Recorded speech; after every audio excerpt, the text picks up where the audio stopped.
Oh, hello. Hello. We're here to talk about episode 6 of Monsters at Work called The Vending Machine. But first, I must inquire, have you guys bought your copy of Luca on 4K Ultra Blu-ray? I know it's on Disney Plus, but we still buy the Pixar discs. Well, so yes, Pixar is the only one that we still continue to buy the discs. Because everything else we stream. Sorry, I knocked my hand against the table. That's okay. So for sure, we stream everything else. But the Pixar discs... Well, it's still a collector's it's thing. It's a collector's thing. I want it in 4K. Yeah. So this came out yesterday on the purest, the best viewing ability we can get. And it does look a little nicer. It still is so nice that there's no previews on these discs anymore like there used to be. You know, like where it was like, coming soon to Disney, gosh, DVD. Yeah. And you're like, come on. Yeah. So anyways, if you haven't picked it up, pick it up. Yeah. So Brendan says pre-order from Target, but it hasn't shipped. So Jonathan, hello. Lara, hello. Gamerboy Zuniga. Can I just say real quick that Lenny Binoculars guy in the background is cool? Yeah, we've got a couple of them back there. There's another, I think a smaller one there. So Lauren. Let's see who else we got here. Yeah, Spencer Lee, the Pop-Tarts and or the inappropriate one that goes with it that we always talk about. Hey, Ro, just finished watching the episode. Busy day, but thanks for making it work on a Wednesday. I know it's a little bit of a different day than what we normally do. It was a busy day because I couldn't watch Monsters at Work until dinner time. So I just watched it a few hours ago myself. Yeah. Normally we watch it at lunch, but Exactly. We were talking to Giovanni today on text, and he said that him and Ashley usually watch it during lunch as well, but they didn't get a chance to today. So it's one of these things where it's just been a crazy day. Crazy busy day. So, Ramen Water. You're just watching it right now. It's going to be close. Let us know where you're at. It's a good one. Yeah. And thank you, Lauren, PT Flea shirt. I figured, I've been wearing this hat a lot on the Hangouts, so I figured with the natural color, I'd go to the PT Flea and get like that as well. I have a Pixar sweatshirt on. Yeah. But my hair covers it. Hey, Cleo Cat. Joe, nice to see you. Hey, Brian. Pizza when watching it. I love it. Anna Paula Vega, you love the episode. I love this episode. One of my favorites for sure. Mm-hmm. And Spencer Lee, of course, you have him on Blu-ray. All right, so let's talk about this episode. Hopefully we're not messing up ramen water. So this one, the plot. So it aired today, August 4th, called The Vending Machine, episode 6.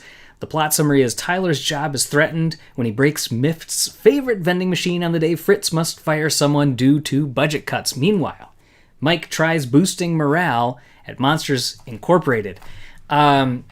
So what's interesting, man, Brendan, that's hardcore. Normally I try watching it at 3 a.m. when it drops. I've done it for every episode so far. Woo! That is right. The one thing that was interesting is that it's not only another feel-good and kind of fun episode. It really was. I feel like every episode that's gone by, it's just it makes me happy. I'm watching it and just smiling. I think Fritz does so much of that, doesn't they're just happy storylines and stuff. Yeah. And this one was a really fun one. I would watch this one again right now. Yeah, Tyler. So I've watched this one 3 times. Bragger. Show up. Trying to flex how many times I watched it once when I was eating, then I took notes one time, and then I watched it with you. Yeah. So the interesting in Tyler is he's disappointed when he thinks he might get fired.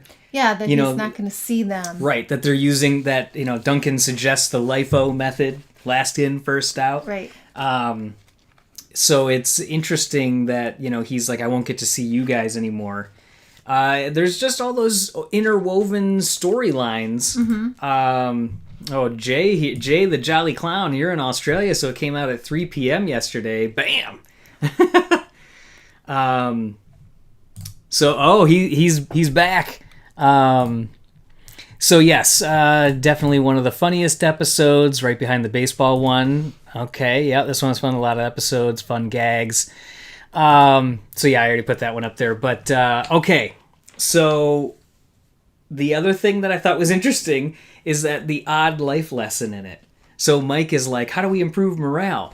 Just throw money at the problem. That's like a business term that they always say, don't just throw money at the problem. Right. But sometimes it can fix things. But just giving people cash and like all the amenities around work. Obviously, if you don't have any screamer or creamer for your coffee and things like that, those are like what people take as like the essentials. If you don't have those, I get it. But yeah, I was like, okay, throwing money at the problem. All right. And what did we learn from this episode? I'll let you guys put it in the in the comments. But what was the main thing that we learned that was also the final comment of the episode? I know. So Kel, nice to see you as well. And yes, Lara, we absolutely. This is you were looking at me, and I was like, "Oh, it's coming! It's coming!"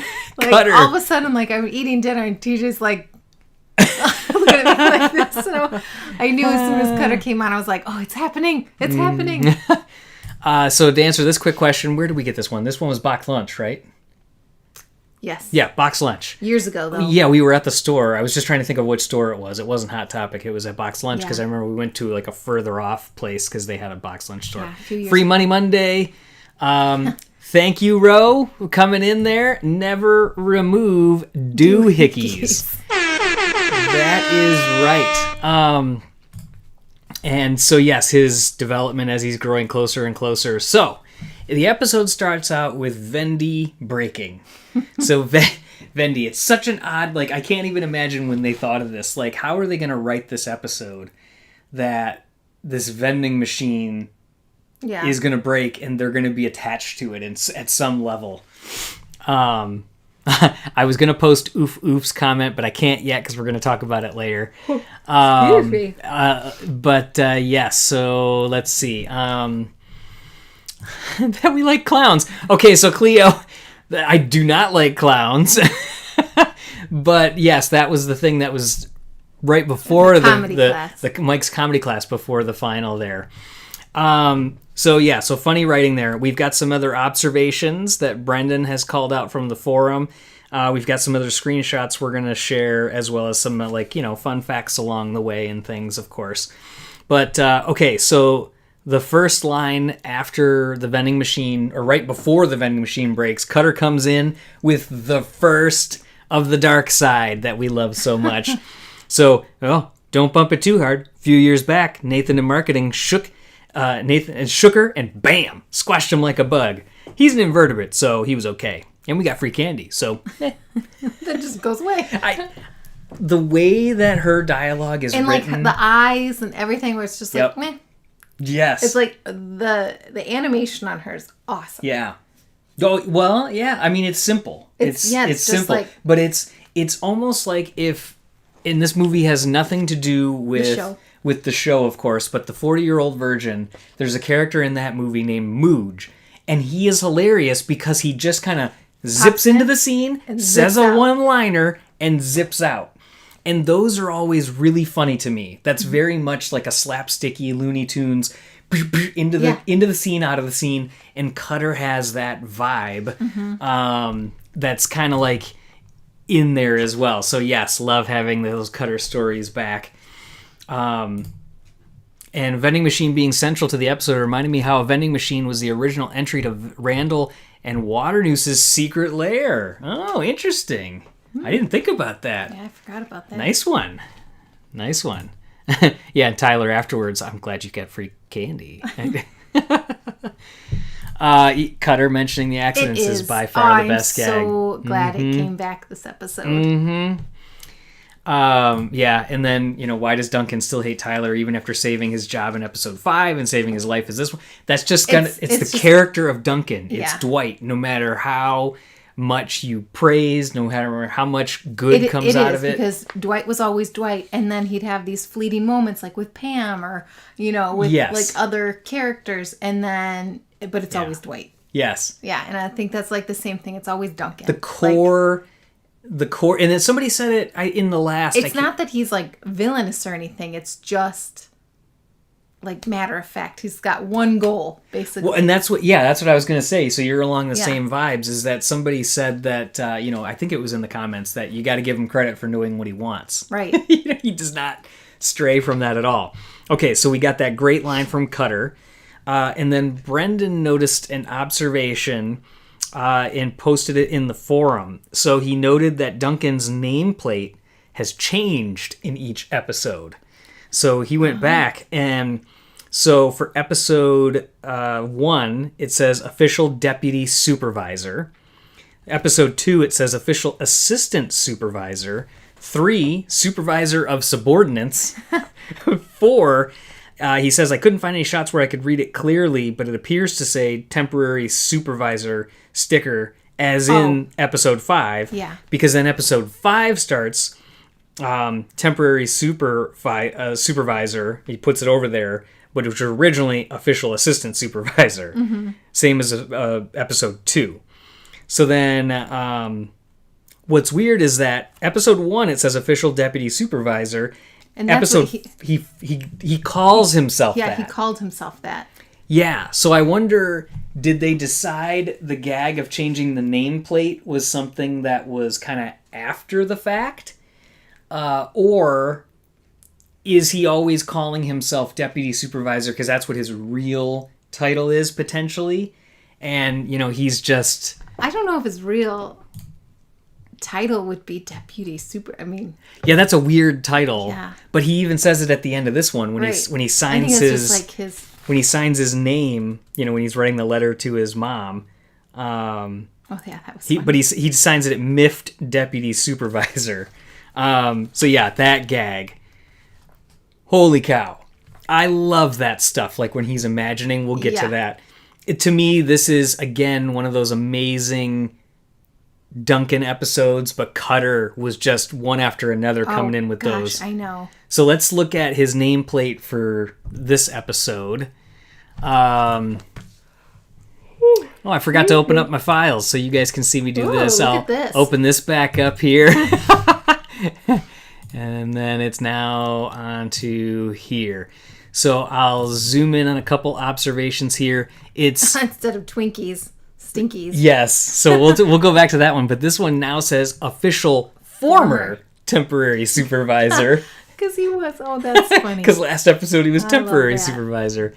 And then, yes, the Easter eggs coming in with the hilarious, so we got the Clausen mail order hardware catalog, as you said, Stinkies instead of Twinkies, Grossest instead of Hostess, and then spongy grunge cake and fluffy whipped slime. Ugh. Yeah. So that was pretty good there. After that, we get obviously that let me go back to our screen here. We get that Vending dies, and then we get Haggis, which I thought that was hilarious. His name is Haggis. He's got like the plaid, like the tartan. Bagpipes, basically, but he is like a bagpipe. He's like a bagpipe. Yeah. He's kind of like, Banana Bread. Banana Bread. He's kind of like Banana Bread, but he's playing like a version of Amazing Grace or Amazing Grace on there. I thought that was kind of funny where they held a funeral for him. Yeah, and even like everybody's like, what? Like Tyler's like, what are we doing here? Yeah. Like you're having this for this? Letter writing scene was one of the highlights. That letter scene was hilarious, absolutely.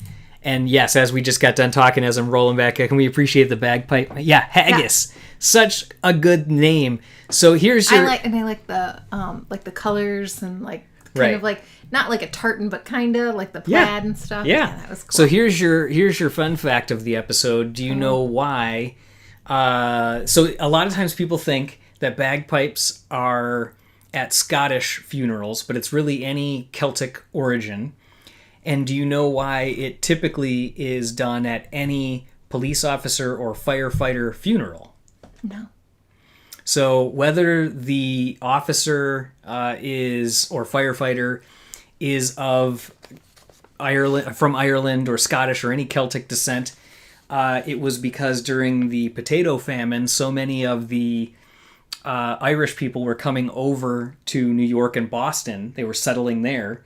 And so it became their tradition to carry on as they populated the towns and became service people for the towns.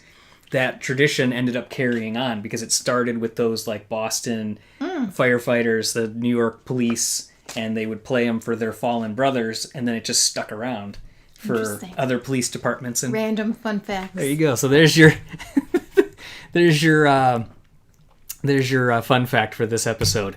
And yeah, Lauren, I thought haggis might have been banana bread, like painted up at first too.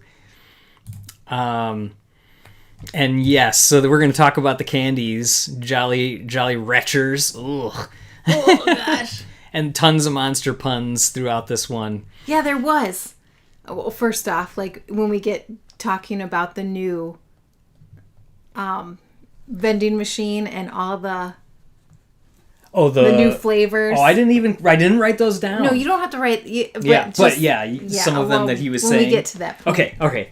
So after that one, after we get through the retirement, we go to Mike and Sully's office and we see the charts. And I love that we saw, who was that character again with the glasses? So Mr. Crummyham. Yes. So Mr. Crummyham, voiced again by Curtis Armstrong, came back into the picture. The other monster that's in that room, that's with the charts, obviously Celia's there as well, Jennifer Tilly, but we get Bean, who is the accountant. And awesome that the accountant's name is Bean, because of course they call accountants bean counters.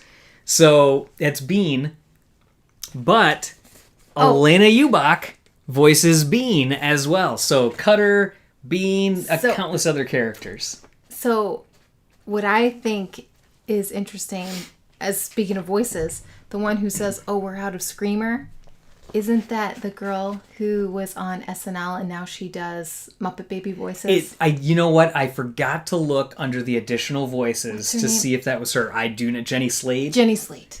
Yeah, I totally did sound like her. And I meant to say something when we watched it because I was like, "Is that Jenny Slate?" Right, she does the teacher. She's like nanny. The nanny, in yes. So yes, Elena Ubach is a real chameleon. She absolutely is coming in with she's awesome. I know. And I'm telling you, if you watch her in other shows, it just makes no sense. Yeah. She's in It's Always Sunny. She's in a ton of stuff. She's in the Mythic Quest, like we talked about. It's just crazy, crazy, crazy. So then we've got them in the office. The charts. I got to show the charts. Hilarious that, first off, Monsters, Inc. quarterly profits. And then you go in, and it's first quarter, second quarter, third quarter, fourth quarter, fifth quarter. Can't be fifth quarter. I mean, technically, I guess they could be saying it's the fifth consecutive quarter. Yeah. But you would typically start it over to be like, 2022 first quarter, and then before. B4. So, yeah, the number B4. That's so funny. That was pretty funny. The number B. Yeah, the number B. But yeah, quarterly, fifth quarter. I just love how much fun they're having with this. Mm-hmm. It's just... Well, I really like Mr. Crummyham's hands. Ham? Okay, Crummyham. Okay. I like his character a lot. He's a great character. The character I like that design and everything. Yeah, we seem to tend to like the smaller, more like intricately detailed. Yeah. Monsters. Yeah. Yeah, I feel like it's just because they had to put so much more. I just had to put this screenshot in here. How stinking cute. Okay, you guys need to comment on this too. How stinking cute is Mike in his little golf cap and his little teeny club set? It kind of reminds me of like young Mike from MU. Yes. Oh, I loved it. So I just thought that was I had to throw that one in there just because I really enjoyed that. And Jay the Jolly Clown, I'm presuming you mean Mr. Crummyham? It could be because, the comments are on a little bit of a delay from when we're seeing them. But, they're not generating enough laugh power, continuing that thread of the storyline that Mike was doing all the work, generating the laugh power. He's trying to teach all these people in the comedy class. It's still not going... Well, it's getting a little better. Carla was better in this one. Yeah. Yep, she had to dial it back a little. Yeah. And so, yes, so he did look cute. And then Mike, his sacrifice is that typical Mike, like he doesn't want to walk to work when there's a Scream shortage in, Monsters, Inc. This one, he's only going to play 17 holes of golf instead of 18. Oh, I love that. That's literally something like our son would have said. Yeah, I'm willing to make that sacrifice. I'll do 17 and a half. Yeah. Oh, man. So then Fritz gets the word from Bean that it's time for budget cuts. So Duncan's listening in. It's Bean from accounting, budget cuts. Cutter comes in with the next zinger.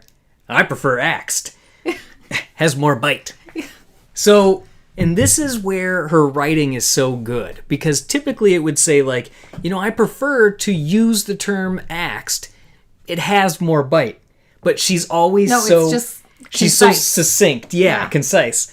Yeah, I prefer the term axed. And then has her more eyes bite. are like this. Yeah. Like kind of wild. Well, especially when she sees Duncan later in the episode. Yeah. She gets super excited. In Vending 2. Vending 2, yeah, when he's getting eaten. Okay, this was something that I didn't hear until I was watching the episode with headphones. So Duncan, when Duncan announces, here he comes, act natural, when Fritz is coming out of his office after they've already been listening to him, he's like, essential employee. He's very slightly in the background singing that he's an essential employee. Oh, really? Essential employee. That has to be relevant to now. Oh, I'm sure that phrase was definitely... And then it comes in afterwards. He's like, do you need somebody to be your butler without pay and, wash your car, all that other stuff. I wonder how often Duncan listens in on Fritz's phone calls. Probably quite frequently, knowing Fritz, because that's something, again, that Dwight would do. Does he ever do that in any of the episodes? You're more the Office expert than I am. I don't remember him, really listen. I mean, kind of trying to listen. He spies on people, but more in person, right? Uh-huh. Yeah. So... Like when he sees if people, when people say they're sick. Yeah. Oh, yeah. He goes to follow up with them if they're really... So then Mike goes to Roz for the, what can we do? Rose, you're right. Thank you. For the morale booster. And just that great, you can file your paperwork on time. Love that one. And I've heard I have an infectious smile. I think that's what she says. Mm-hmm. So funny. So funny. So that was a good one. Yes, I already posted that one, but Vanessa, Pay Me Back Tuesday is what's coming after. Her grin, and then Mike gets the idea after he sees... So this is good with the storylines overlapping. Mm-hmm. He sees Tyler and Val at the vending machine, hears what they're saying. Oh, he needs a new vending machine. That'll improve morale. I'll get him a new one. That'll boost profits. That'll be good for everything else along the line. It'll just keep going. Mm-hmm. So Vending 2 comes in with hot foods. Which I wish they would have explored that. That it was hot foods? Yeah.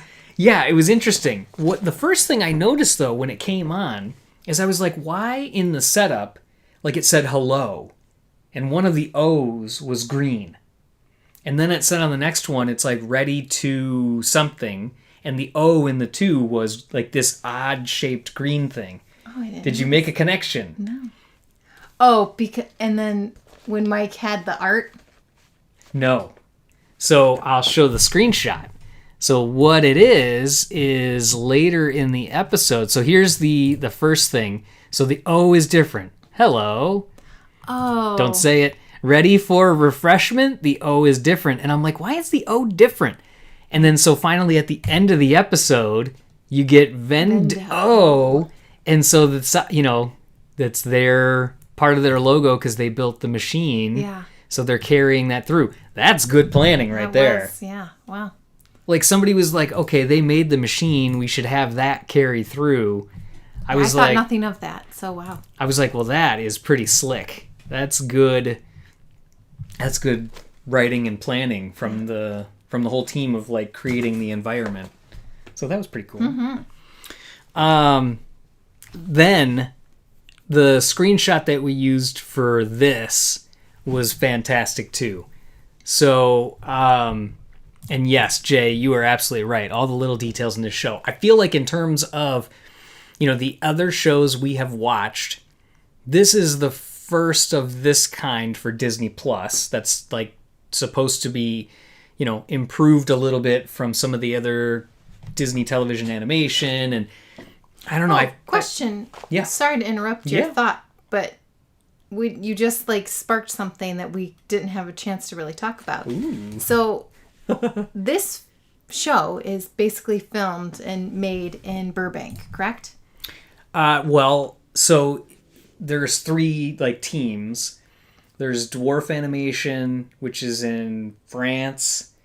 There's I'm forgetting right now. There's another animation house, and then there's Disney Television Animation. Disney just announced today. Okay, so this is an upcoming topic that we're going to talk about at the lead-in of our next podcast episode. So now that she brought it up, if you're going to listen here, this will be a little bit of a preview for that. So I won't go too much, but does that mean all Disney Plus shows, or does that mean like existing Disney Plus shows are going to be then now done in... This is interesting. So to level set, Disney Animation announced today that they are looking to open a animation office in Vancouver, correct? Yes. In Vancouver, Canada. Specifically for people that... For Disney Plus. Disney Plus animated shows. Right. So, or to populate some of that. So I don't know if they'll do other... Or is that just like other shows coming up? I wonder what that means for existing. Yeah. We'll discuss it more on the podcast. Yeah, because we got a lot to talk about, including, the fact that Pixar Canada existed for a while. Same place. It's in tickling me in the wrong places. In Vancouver. Not making me too happy.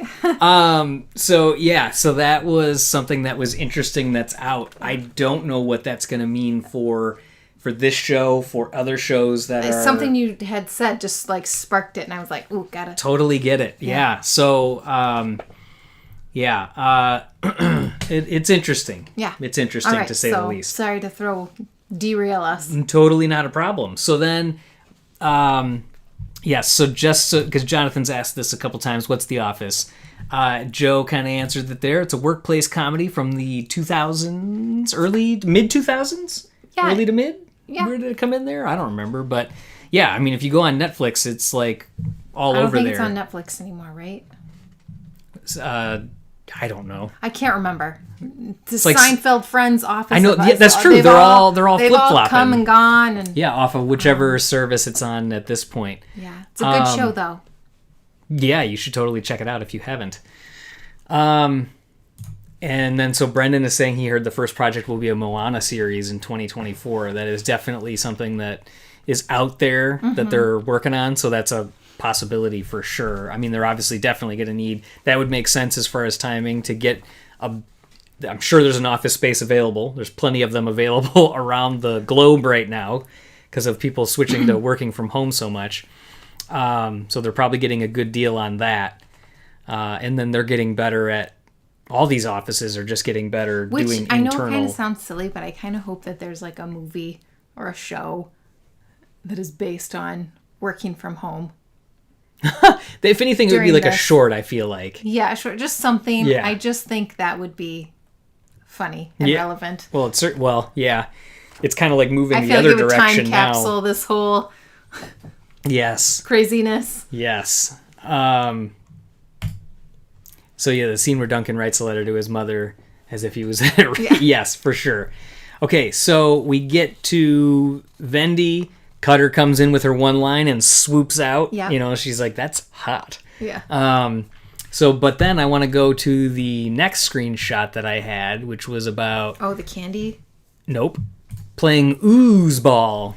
Oh. So instead of foosball, it's oozeball. I loved the way the ball like splatted and kind of it's like was slime. Solid, but not... Yeah. So that was cool. And what's interesting is I believe, if I remember it properly, Needleman and Smitty are playing on one side, and the other side of the table, I believe, was Sanderson and Chuck. So what's interesting, a fun fact for there, is that Steven Stanton voices all of those characters. So basically everybody playing foosball, he was voicing. Interesting. So I just thought that was kind of a fun thing. So we'll come back over here. Yeah, there definitely could be a work from home plot line in season 2 of Monsters at Work.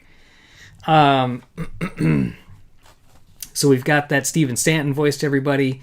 Going through the files now. So Fritz gets his drooler cooler with all the different flavors. Yeah. And yeah, I didn't write them all down because he's going through all those pages and there's so many. But I just like that. But it was fun. He changes, like it uplifts him. And then the exchange, he's like, oh. Yeah. Like I just like that. That was good sound editing. It made him happy. Yeah, he needed a lighter moment. Yeah. I thought it was cool direction with the light of all the different, as he's swiping through, reflecting in his eyeball. Yeah. And then also good sound design where he puts the can on the tray before it gets sucked back into the machine.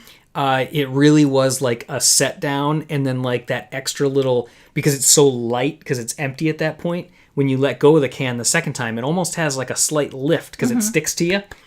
And it matched that. So whoever did that work matched it up like perfectly. Awesome. So that was cool. But the one thing I noticed as he's going through the photos of everybody is, so you got Tyler's photo. You know, awesome that he's like gobsmacked, like, you know, like, oh no, it's happening. You got Val, you know, it's her personality. You laughed right away. Oh, yes.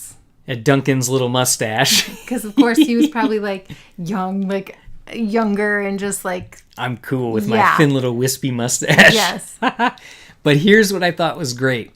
Color photos.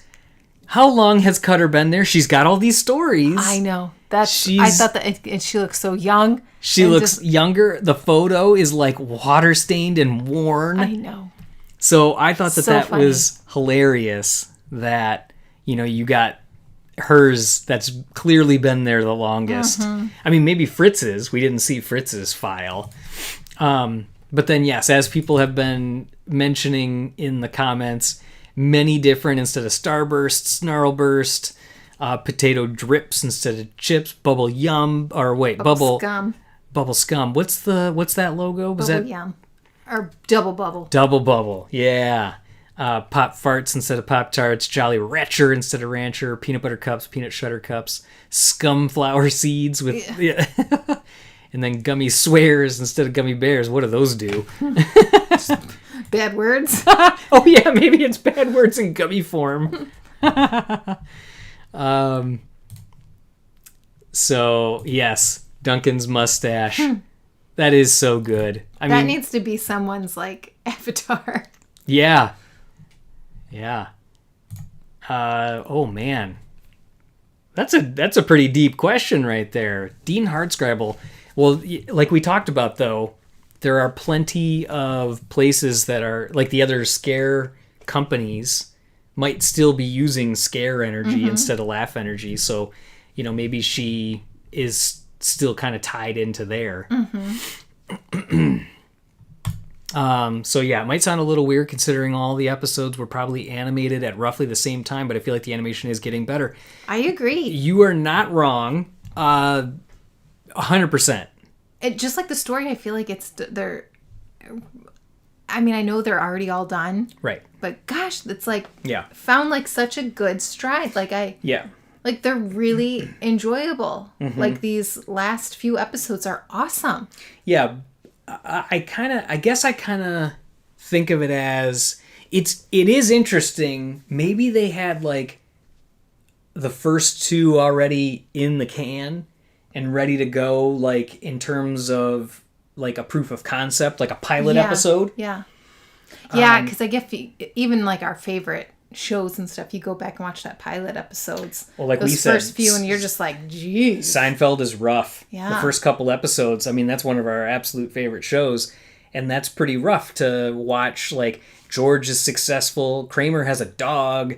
You're like, what is happening all of here? the shows that we've watched, Well, and then even like Modern Family, Jay and Gloria, like they look so different. Their house is different.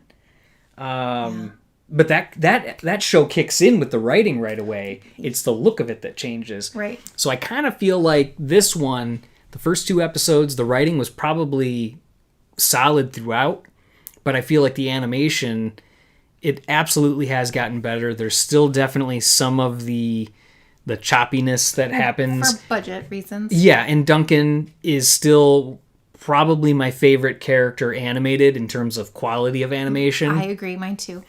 In this episode, he did a flip when he was like going to unplug the vending machine, and that was a little like tight.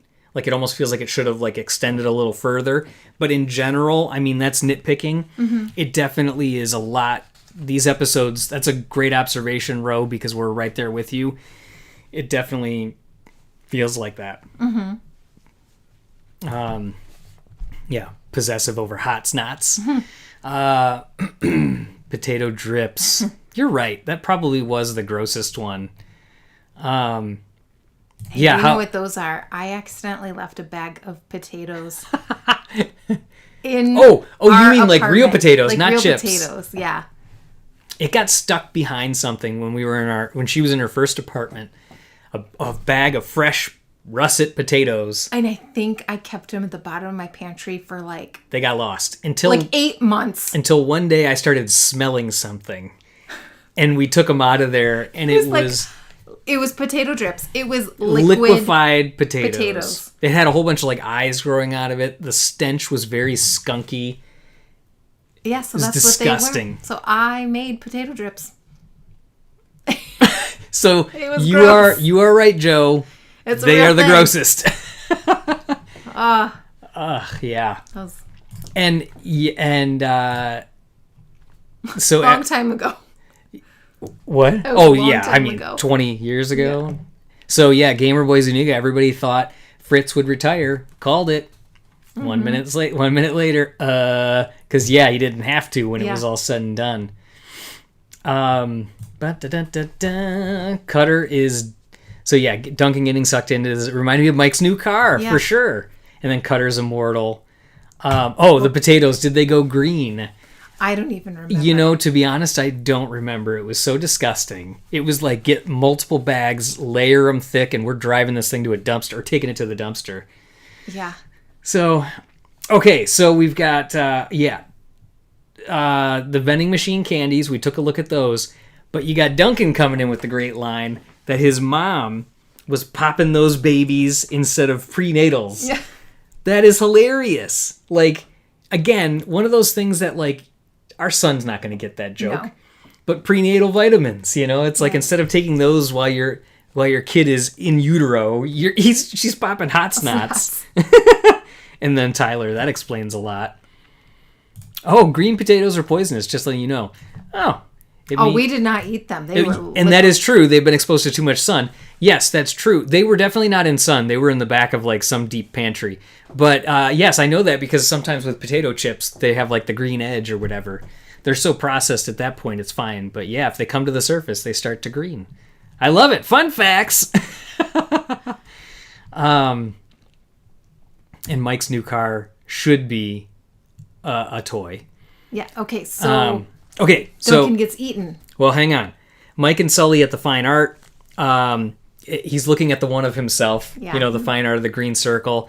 So he's like, it's like everything and nothing at all, or nothing all at once.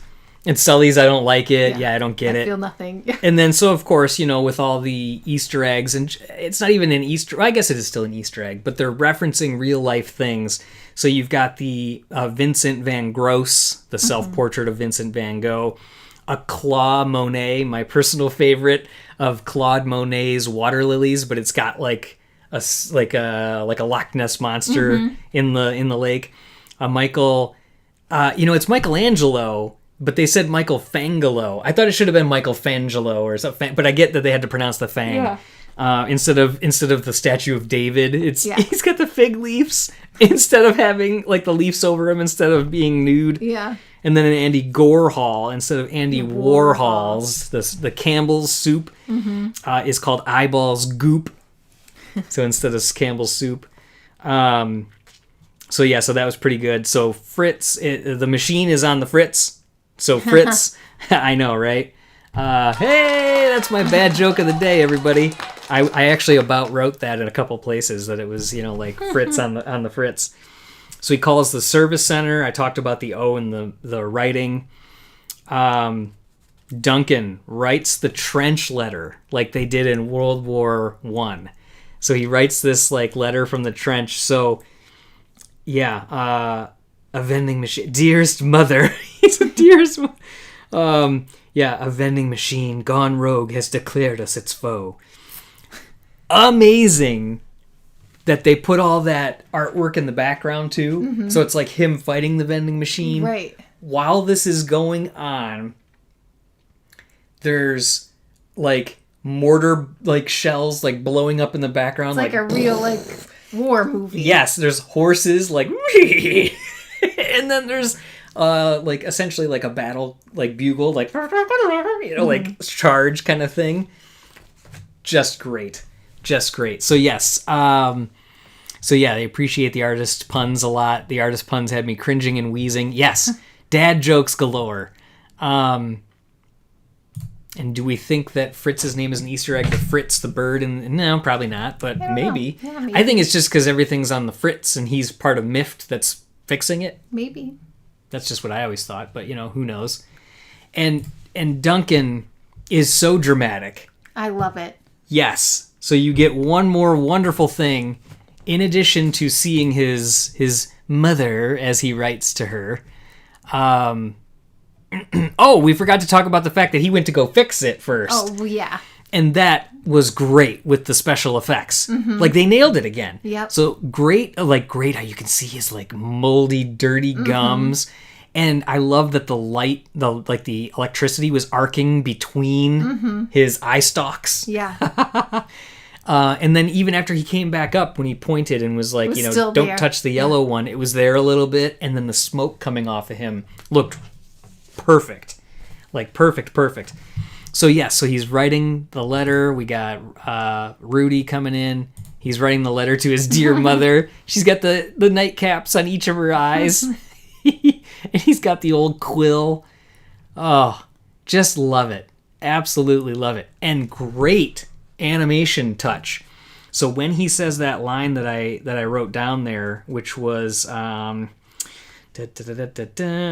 back and watch it again. So a vending machine gone rogue. He kind of like does this very subtle like pound on the desk, and it's the audio is good too. It's just but he does this little as he's writing it with his other hand. It's perfect animation on his character. Seriously, whoever's animating him is amazing. Really good work on Duncan. And I'm sure it's a team, but there's probably a lead animator at some level that's doing that.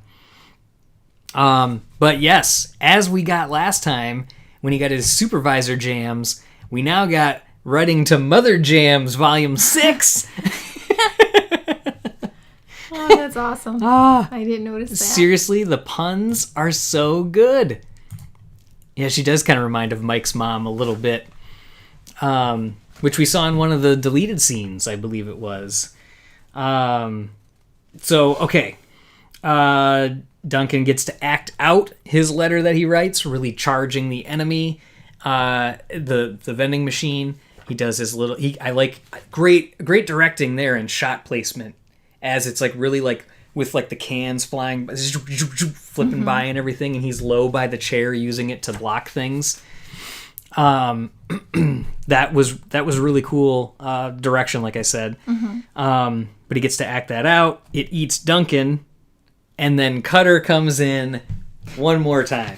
So here, you want to read it as Cutter? No, you do. No, not Duncan. But she's smiling. Yeah. Any body parts left? I got dibs on an eye stalk. So good. Oh no, not Duncan. Yeah, exactly. Yeah. Oh no, she's so funny. Any body parts left? I got dibs on an eye stalk. Yeah. And so I remember how I was complaining about Dibs on an Eye Stalk, about the sound mixing on the first episode. Now you're praising it.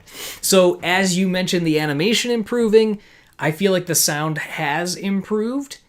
Because again, like in that first episode, the binders fell and you didn't hear it. Mm-hmm. This, you're hearing the can going down. You're hearing all these other individual things. The music to me is still a little low. I feel like it could definitely up the energy if it was upped and a little more clear. You like the music at the end, too. What did you guys think of the ending credits? Yes. So yeah, start typing that in there. The ending credits music is one thing that we always talk about, is, this one with haggis, or the bagpipes. Yeah, bagpipes. The bagpipe version, since that was the send-off. But, yeah, so Jonathan's kind of mentioning that a little bit. The Monsters, Inc. theme changes. So yeah, love that line. Eye stalk. But yeah, I still would like the music punched up a little bit and a little more bass on the music as well. Remember when I said Fire Cutter or Duncan? I don't remember that part. Yeah. Do you? Yeah, like it was last week or the week before. Cleo Ket said those were their least favorite. Oh, yes. Fire. I'm thinking of fire, because I'm thinking in terms of cutter. Oh. I'm only thinking of like negative. I wonder if she has a collection of random body parts. Well, she has, bronzed helmet. Hair, yeah. She has hair. And yes, the ending of Tyler fixing the original vending machine is like a callback. Great observation, Lauren, to the end of the first film with Mike fixing Boo's door. And I personally don't like bagpipes, so I didn't listen to the credits. I mean, I get it. A lot of people do not. And it's definitely a lot slower, because you can't do that instrument quick. You have to let each note bellow. Oh, yeah. So that was pretty good. Good vocal acting. Great to hear. Oh, great to hear Tyler roaring. Mm-hmm. We didn't see it, though. But we did not see it, but all my phrases where I talk about the fact that he... How did he beat Sully? How did he beat Sully? No, I'm not even saying that. Like, why is he so clumsy in this world when he was as confident as he was? So it really was in his element. Mm-hmm. That's, explains his horn, or antler, as Duncan puts it, breaking the sign. He's so out of his element. But in his element, he beat the garbage out of that vending machine, and you heard that deep roar. I was like, all right. So I was like, okay, all right. Because Duncan mentions, he would have been a great, a great scarer. Mm-hmm. So, yeah, and we got Ramen Water saying it's one of their best. I still like the baseball one. I want Randall back. It would be great to see him as a somehow or another. But I found the bagpipe version loud and annoying. Again, bagpipes, one of the most polarizing and annoying instruments to many people. You just gotta go with it, But and so the show confirms that Monster World is a parallel world to the human world. They have their own versions of Van Gogh and Michelangelo, or Miguel Angelo. He finally let out his inner beast. He absolutely did. So then we thought Fritz was going to retire. Duncan comes in great with the gag of, think about all the gardening, travel discounts. And then he says, the pickleball tournaments. Pickleball is seriously so in the last 5 to 10 years. Huge with old people. Huge. 40 plus. Yes. It's like so you turn good. 40 and then it's like, oh, pickleball. Yes. So yeah, hilarious that they threw that reference in there. And Ramen Water, I'm right there with you. His roar, Tyler's roar was impressive, but did it still beat Sully's? So yeah, we'll throw that there once. I was once in close proximity to a bagpipe player. Okay, Mike's comedy class. Again, I still don't appreciate the line of Mike coming in with the line of, we know that besides poop, what do kids find funny? I was kind of like, come on. I don't feel like Mike would have said that. It still doesn't work. Yeah. But he said, it's clowns. And no, nobody likes clowns. I shouldn't say that, but It's kind of like bagpipes, you know? They're very polarizing. Yeah. People either like them or they do not. That's true. And they let's see what you got with the grease paint. Tyler with the usage of the small hats. Oh, I love the small hats. That was funny. That was really funny. Carla coming in, had to dial it back, as we said. But then the big one. Great animation on that big monster. Yeah. Which I was hoping to find out what his name was. Yeah. But they didn't say. In my hometown of Oberlin, we had a team of bagpipers that would practice in the park together. When I used to go running, there was a kid that lived in the neighborhood next to us that would be doing it in the street. And I would always tell him, you're doing a great job. And his mom was like, you see, honey, somebody likes it. So embarrassing. The kid was so like, oh, he did not want to do it. So yeah, exactly. Do not love clowns. So yes, we got great animation on that big guy. Really good with the jiggle on the lip snarl. Maybe knock jokes for you. Then we go into the bagpipe themes. Apparently, Vending had a Celtic origin. And then, as we said, the moral of the story is you never remove a doohickey. So that about wraps up our run through of this particular episode. Coming up next week, we're episode 7 already. Looking like it's going to shape up to be 9 episodes in the season, I think. And we'll be back to Thursdays. Next week. So yes, yeah, doing it remotely. You'll be remote. I'll be remote. Yeah, this is going to be fun. I'll be dialing in. That's right. So, what device are you going to use? We haven't tested this over the phone. I'll do it on my phone. We're going to have to test this. This is going to be really fun. Oh, you love clowns. Or iPad. We'll talk about this later. Yeah, we'll figure out the details later. You guys don't need to know. So episode 7 next week, we're going to finally get John Ratzenberger to really talk. He was obviously Bernard, Tyler's dad, but we only saw that in that deleted scene. So this next one, again, I mentioned it last week, but August 11th, 7 days from today, Tyler mistakenly allows the banished, adorable snowman, in quotes, to return to Monsters, Inc. Fearing he'll also be banished, Tyler struggles to get him back before he's discovered. Because, of course, he's not going to probably want to be banished again. He's probably going to be like, I'm back, baby! Meanwhile, Val searches for the secret as to why the snowman was banished in the first place. So, yeah, we're going to get some origin story stuff. As we mentioned in the comments last time, we know that it's related to, or at least it was mentioned that, tampering with the mail is a crime, something by banishment. That was bad, poorly delivered, but you get it. Yes, they understand. So we've got that coming up in next week. So I'm excited to see Abominable Snowman. I'm excited to hear John Ratzenberger coming back in. And the Yeti, just a cool character. I'm interested to see how he'll look animated-wise. Is he still going to be the size that he is? And yeah, how come they haven't really shown the parents? How come we barely left the factory? They were touting all the work they did on the city at D23 2019. Now, I think that was because the show had such a big rewrite. Yeah, took a turn. Yeah, so I think that a lot of that probably got cut out. I do wish that we got more of the parents, but I think a lot of that was just, it was rewrite. They were definitely having some struggles there for a while. Maybe a holiday episode or something. You know what I mean? When he would go and see his parents or something. Yeah. But that's true, because at that 2019, they definitely did that whole fly-through of the city, kind of showing like the white sets designs that they had for the whole city layout and everything. So it exists. My thought is maybe if they can, they seem to have found their footing with this season. We can presume, hopefully not, ahead of ourselves, that this could see a second season. It could see a second season.